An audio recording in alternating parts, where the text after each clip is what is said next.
I was standing in my kitchen on a Tuesday morning in late June, making my second cup of coffee and listening to the birds outside the window, when my phone buzzed on the counter. The sun was coming through the curtains in long, pale strips, and I remember thinking it was going to be one of those perfect summer days where everything feels exactly the way it should. I had spent the better part of the previous week organizing the details for the family reunion, the caterer, the tent rental, the coolers, the whole thing, and I was feeling genuinely good about it. Proud, even. It had been my idea to bring everyone together at the lake cabin this summer, my idea to make it a proper occasion, and I had put nearly $6,000 of my retirement savings into making it happen. I picked up the phone expecting a confirmation from the rental company about the folding chairs. It was my brother. I almost let it go to voicemail. Not because we weren't close, we had always been close. Or I had always believed we were, but because I figured he was calling about something small. A question about parking, or what time to arrive, or whether his youngest could bring a friend. I answered on the third ring, still holding my coffee mug, still watching the birds through the window. He didn't say hello the way he normally did. There was a pause first, the kind of pause that has weight to it, and then he said my name in a tone I had never heard from him before. Careful, rehearsed, like he had practiced it.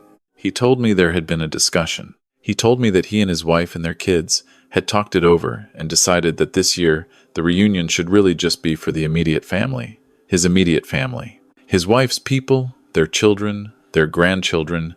He said it with the gentleness of someone who thinks gentleness makes a hard thing easier to hear, but it doesn't. It never does. I asked him what he meant by that. He said he meant that maybe it would be better if I didn't come. I set my coffee mug down on the counter very slowly. I was 62 years old.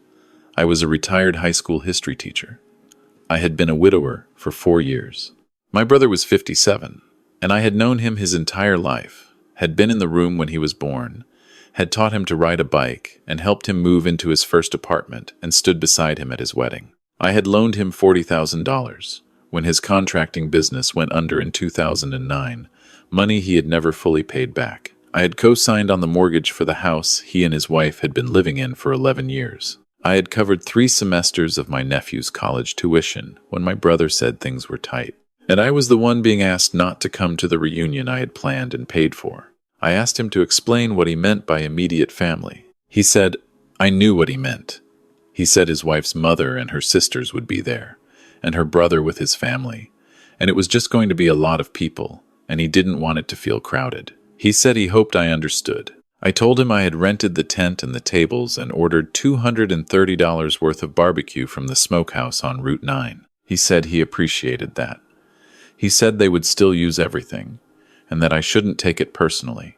I stood there in my kitchen with the phone pressed to my ear, and I listened to the birds outside, and I did not say anything for a long moment. He filled the silence by telling me we could get together another time, just the 2 of us, maybe grab dinner in the fall, like we were casual acquaintances who needed to schedule a catch-up, like I was someone he saw a few times a year and nothing more. I told him I needed to think, and I ended the call. I sat down at the kitchen table, and I stayed there for a long time. The lake cabin he was referring to was a property I had inherited from our parents. My name was on the deed. It had always been my name on the deed because I was the eldest, and that was how our parents had set it up. Though I had always treated it as a shared space, had never once asked my brother or his family to pay anything toward the taxes or the upkeep or the repairs. For 11 years they had used that cabin every summer, sometimes without even asking me first. I had considered it a gift, something I was happy to share because family is supposed to mean something. I thought about all of that sitting at my kitchen table on that Tuesday morning, and then I thought about the $40,000, and the mortgage cosign, and the tuition, and the tent I had rented, and the food I had ordered, and the $6,000 I had put into planning a reunion, to which I was now being told I was not welcome. I thought I probably should have seen something coming. I thought about the previous Christmas, when my sister-in-law had made a comment about how I was getting forgetful, and maybe I should think about talking to a doctor.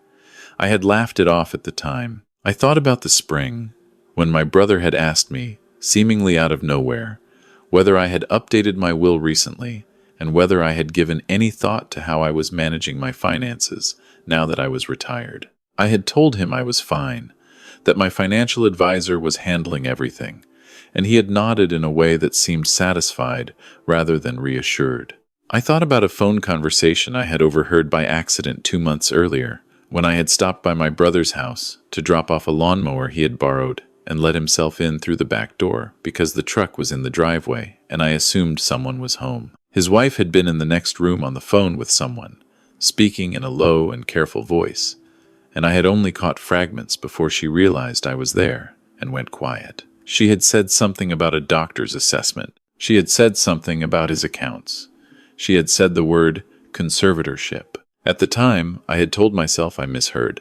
I had told myself it was something else, something I had taken out of context, because the alternative was something I did not want to think about.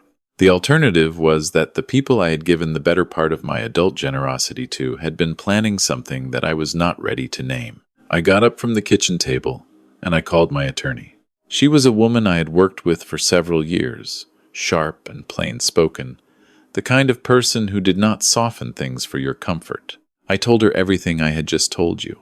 I told her about the call from my brother, about the conservatorship comment I had overheard, about the pattern of financial questions, about the remark at Christmas. She listened without interrupting, and when I was finished, she asked me one question. She asked me whether my brother was currently listed on any of my financial accounts. I told her he was. When my wife passed 4 years ago, I had been in a difficult place, and my brother had been kind and present, and I had trusted him completely. I had added him as a secondary authorized user on 2 of my accounts and listed him as a joint holder on 1 savings account. I had done it because I was grieving and because I thought it was the prudent thing to do, having someone I trusted with access in case something happened to me. She told me to check the balances immediately. I pulled up my banking app while she stayed on the line. The savings account that my brother had joint access to showed a balance of $412. 14 months earlier, when I had last checked it closely, it had been over $68,000. I sat back down. My attorney told me not to panic, but to document everything. She told me to take screenshots, to pull up every transaction on that account going back as far as the app would show, and to bring everything to her office the next morning. She told me not to call my brother again that night, not to confront anyone yet, and to change the passwords on all of my other accounts before I went to sleep. She said it clearly and methodically, and I was grateful for that because I was not capable of thinking clearly in that moment. What I found, when I went through the transactions, was worse than I had prepared myself for. Over the course of 14 months, there had been a series of transfers out of that savings account, never large enough to trigger an immediate alert, always spaced out, always moved in increments between $3,000 and $7,000 at a time. The transfers went to an account I did not recognize. Some of them had been made from a device I did not own. I had been receiving paper statements sent to my address, but I realized then that I had stopped checking them carefully about a year ago, around the time I had changed internet providers and spent several confusing weeks not being able to log in to various accounts. My brother had helped me set things up again after that. He had been patient and helpful, and I had been grateful. I understood now what his patience had been about. There was more. I found charges on a credit card. I rarely used a card my brother also had secondary access to for things I had not purchased. Hotel stays in cities I had not visited. Restaurant charges and retail purchases, and 2 charges from a travel agency for what appeared to be airline tickets. Over the past 18 months, the total came to somewhere around $41,000. I sat with those numbers for a very long time that night. I did not sleep well. I lay in the dark, and I thought about my brother as a little boy, and I thought about my wife, and I thought about what she would have said if she were there. She had always been more perceptive about people than I was. She had liked my brother well enough, but she had said once, years ago, that his wife had a way of looking at our things that made her uncomfortable, a way of cataloging and assessing. I had told her she was imagining it. I had been wrong, and I was sorry she wasn't there so I could tell her that. I went to my attorney's office the next morning with everything printed out and organized in a folder. She reviewed it carefully, and then she laid out what she believed was happening. She said the conservatorship angle was significant. A conservatorship, she explained, is a legal arrangement in which a court appoints someone to manage the financial and sometimes personal affairs of a person deemed unable to manage them themselves. It is intended to protect vulnerable people. It can also be weaponized. If someone can successfully argue to a court that a person is mentally or cognitively impaired, they can petition to be named that person's conservator and gain legal control over their finances, their property, their decisions. The comments about forgetfulness, the questions about whether I had updated my will, the mention of a doctor's assessment. It was a groundwork, she said, slow and careful and deliberately laid. And while that groundwork was being laid, money had been quietly moved. She told me I had options. I want to be honest about something. When I sat in that office, listening to my attorney explain what had been done to me, the first thing I felt was not anger. It came later. The first thing I felt was a grief so deep and complete that it had no specific shape, just a heaviness that settled over everything. My brother, the little boy I had taught to ride a bike, the man I had stood beside at his wedding, the person I had thought was the one remaining piece of my original family, the last person who shared the memories of our parents and our childhood home, and the particular texture of a life that no one else could entirely understand. I felt that grief first, and I let myself feel it, because I think it was important to feel it rather than skip past it into the cleaner, more energizing emotion of anger. I cried a little in the parking lot before I drove home. I think that was allowed. And then I got to work. The first thing I did was remove my brother from every financial account that bore his name. My attorney advised me to do this carefully and in the right order, and I followed her guidance. I opened new accounts at a different bank, transferred my money, closed the old accounts. The drained savings account I left open with its $412 because my attorney said there was a reason to leave certain things in place for now while she worked on the other side of things. The second thing I did was call a real estate attorney. The lake cabin had been in my name for over 2 decades. My brother had used it freely, had taken his family there every summer, had hosted his wife's relatives and his own friends, and had never contributed a single dollar toward the property taxes, the roof repair we had done in 2018, the new water heater, or any of the ongoing maintenance costs. He had asked me once, about 6 years ago, whether I would consider putting his name on the deed as well, framing it as a way of keeping the property in the family. I had said I would think about it, and then had never followed up, and I was enormously grateful for my own inaction in that moment. The cabin was mine, entirely, and only mine, and I could do with it as I chose. I listed it with an agent. She told me that lake properties in that area were moving quickly that summer, that there was significant demand, and that I should expect multiple offers within the first week. She was right. I had 3 offers by the following Thursday. I told no one in my brother's family what I was doing. The reunion was scheduled for the last weekend in July. I accepted an offer on the cabin on a Friday in mid-July, 2 weeks before the reunion date, from a young family who planned to use it as a primary summer residence. The closing was set for August 15th. My brother called me on a Saturday morning at the end of July, the day before the reunion, to tell me the caterer I had arranged had confirmed delivery of the food and that everything was set for tomorrow. He said it in the warm, uncomplicated tone of someone who has already processed his own guilt and moved on from it, who has filed the difficult conversation under necessary and come out the other side feeling fine about it. He asked if I was doing okay. I said I was fine. I told him I had been keeping busy. He said that was good, that it was important to stay active. There was a pause. And then he said he hoped I wasn't too upset about the reunion thing, that it really wasn't personal, that we'd find a time to get together soon. I told him I understood completely, and that I hoped they had a wonderful time. I genuinely hoped they enjoyed that last summer at the cabin. I hoped they sat on the dock in the evenings and watched the sun go down over the water the way I had watched it so many times as a child, and I hope it tasted like the thing they thought they were taking from me, because it was the last time they would ever have it. The call came on a Wednesday morning, about 3 weeks after the reunion. My brother's voice was different this time. There was no warmth in it, no careful gentleness. He said he had seen something online. He asked me if it was true that the cabin was under contract.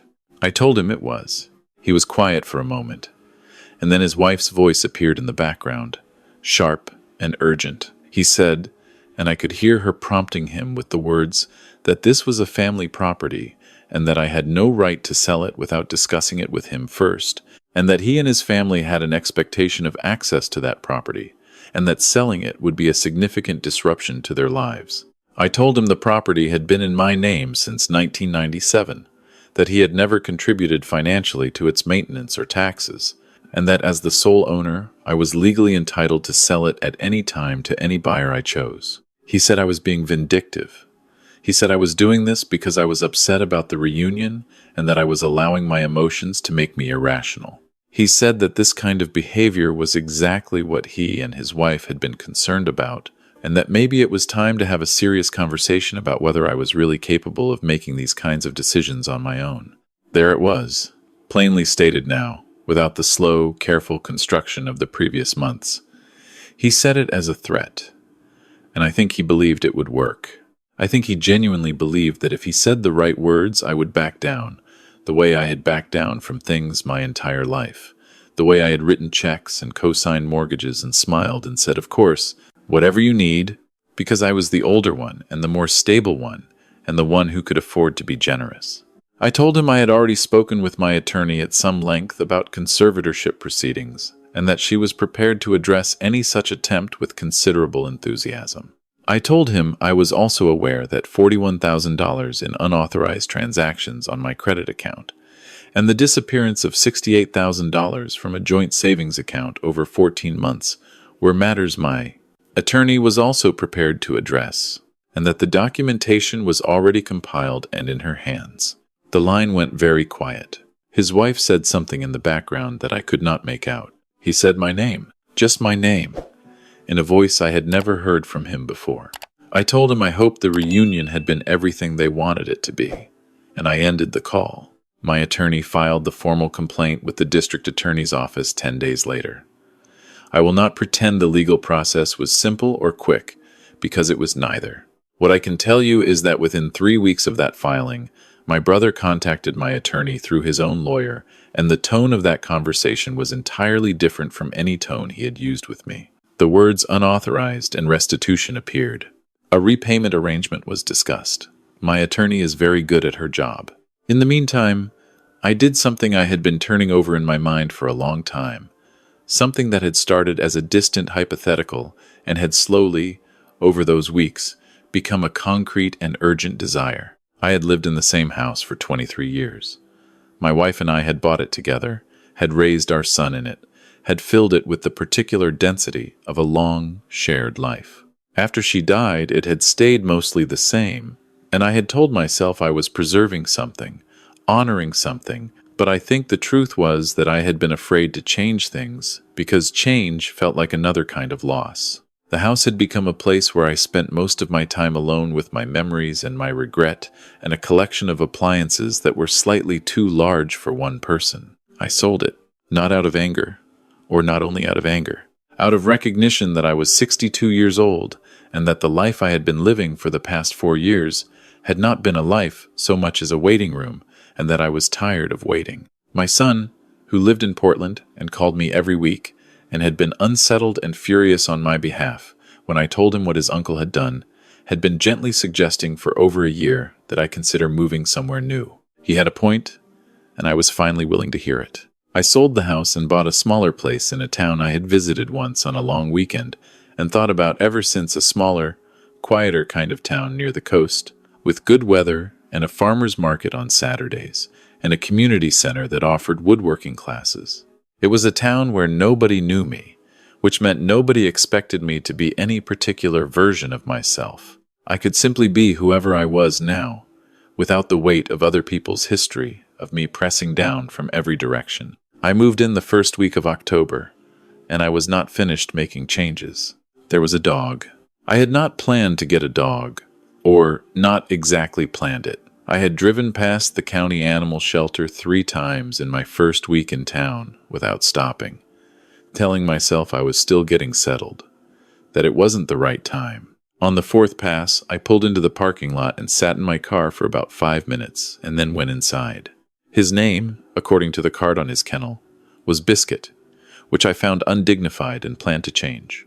He was a 7-year-old hound mix, broad and brown with a white chest and ears that hung down past his jaw, and he had been surrendered by a family that had moved somewhere his breed was not allowed. He looked at me with the specific expression that dogs sometimes have, the one that is neither needy nor indifferent but simply steady, as though they are waiting to see whether you are serious or just browsing. I was serious. I brought him home that afternoon. He walked through the new house with his nose close to the floor, methodical and thorough, and then he came and sat beside me on the couch and put his head on my knee and let out a long, slow breath. And I put my hand on his back and sat there in the quiet of the new house in the new town and felt something I had not felt in a long time. I felt located, like I had found the place on the map where I was supposed to be. I want to tell you something about what it is like to be the generous one. I do not say this looking for sympathy, because I am past the point where I need it. I say it because I think it is a thing that is not often said plainly, and maybe it should be. When you are the person in a family who has more money, more stability, more capacity, there is an expectation that forms around you the way sediment forms at the bottom of still water. It forms slowly, and no one announces it, and often it is not malicious at first. People simply get accustomed to what you provide. They stop seeing the provision as a gift and start experiencing it as a condition of the relationship, something that was always going to be there, like gravity. And because you love them, and because generosity is genuinely part of who you are, you do not say anything. You write the check, and you co-sign the form, and you organize the reunion, and you feel good about it, because feeling good about it is easier than examining what it has cost you. What it cost me was not primarily money. Money I had, and some of what was taken from me will be returned, and some will not, and I have made peace with the portion that won't.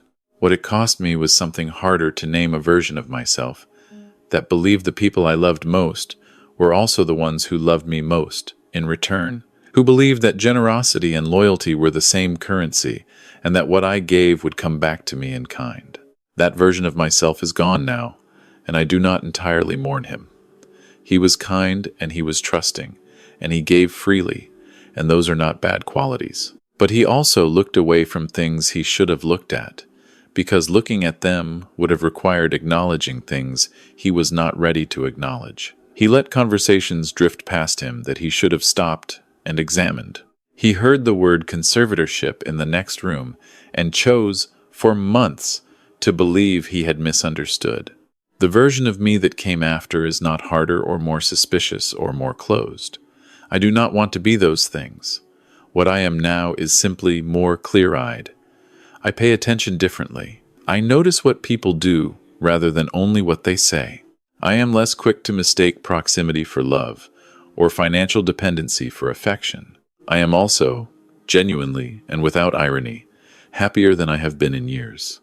I take long walks in the morning along the path near the water, with the dog moving ahead of me at the end of his leash, stopping every few feet to investigate something fascinating about the way the world smells. I have joined the woodworking class at the community center, and I am not naturally gifted at it, but I am enjoying the learning of it, which at 62 is its own particular pleasure. I have a neighbor down the street who is retired from the Navy and also lives alone and also has a dog. And on Friday evenings we sit in his backyard and talk about nothing of particular importance. And it turns out that talking about nothing of particular importance with someone you like is one of the better things a person can do with his time. My son visited in November and stayed for a week, and on the last night of his visit we sat on my small back porch, and he said that I seemed different. I asked him what he meant. He said I seemed like I was actually here, actually present in my own life, instead of just moving through it waiting for something. I told him he was right about that. He said he was glad, and he meant it, and I knew he meant it, and that distinction matters more to me now than it used to. My attorney called me last month with an update. The restitution process is moving forward. It will not fully recover what was taken, but it will recover a significant portion, and the other consequences are progressing through channels I will leave to her expertise. I did not ask for specific details. I have found that spending too much of my attention on what is being done to the people who hurt me takes something from me, diminishes the quality of my own days, and my days are too good now to be diminished by that. I heard through a distant relative that my brother and his wife had to sell their house. The one I had co-signed the mortgage on, the one his wife had spent years decorating and expanding, the one they had always treated as permanence. I do not know where they live now, and I have not asked. What I know is that the cabin they had expected to use every summer for the rest of their lives sold for $480,000 to the young family who will fill it with their own summers, their own children, their own particular version of a life that belongs to them. The morning I found out the sale had closed, I made my second cup of coffee and stood at the kitchen window of the new house and watched the dog asleep on his bed in the corner of the yard, one ear turned inside out against the grass, his paws twitching slightly as he ran through some dream landscape that I would never be able to visit. It was a morning in August, warm and clear, and there were birds in the yard that I was slowly learning to identify by their calls. A song sparrow, a Carolina wren, the dry rattling sound of something I had not yet looked up in the book on the shelf by the back door. I had not planned a reunion that summer. No tent, no caterer, no $6,000 spent on an occasion that would be taken from me. Instead, I had a small dinner on the back porch with my son when he visited in late June, grilled fish and corn and a bottle of wine he brought from Portland, and we talked until it was dark, and it was one of the best evenings I could remember. I am 62 years old, and I am a retired high school history teacher, and I live in a town where nobody expects me to be anything in particular. And I have a dog with an undignified name that I changed to something better. I have a neighbor who talks about nothing important, and a woodworking class where I am a poor student but an enthusiastic one, and a small back porch where I take my coffee in the mornings and watch the light change over the yard. I have given away the last of my willingness to fund the lives of people who take without seeing, who take without gratitude, who look at what you offer and calculate what else they might be able to get. That willingness is gone, and I gave it away deliberately and without regret. The way you release something you have held for too long, feeling your hand open and the weight of it lift and the air come back into the space where it was. What I kept is harder to explain but easier to live with. A clarity about what I actually want and what I am actually willing to give. An understanding that love should not require you to make yourself smaller to sustain it. That the right people in your life will not need you to sacrifice your own well-being to justify their presence in it. A deep and straightforward appreciation for mornings, for coffee, for the weight of a dog sleeping across your feet in the late afternoon when the light is going golden through the windows of a house that is yours and only yours. I used to think that generosity meant giving until it hurt, that the discomfort was evidence of sincerity. I do not think that anymore. I think the truest generosity is the kind that comes from abundance rather than fear, that is given freely rather than in response to expectation, that asks nothing in return because it genuinely does not need to. I think I am capable of that kind of generosity, and I think I will find the right people to give it to. That morning will come. It will come on an ordinary day, probably. The kind of day that does not announce itself as important. The dog will be at my feet or across the yard, nose to the ground, pursuing something invisible and urgent. The coffee will be right. The birds will be doing what birds do in the early morning, which is to say whatever they want, for their own reasons, without explanation or apology. I will be standing at the window looking out at all of it, and I will know exactly where I am.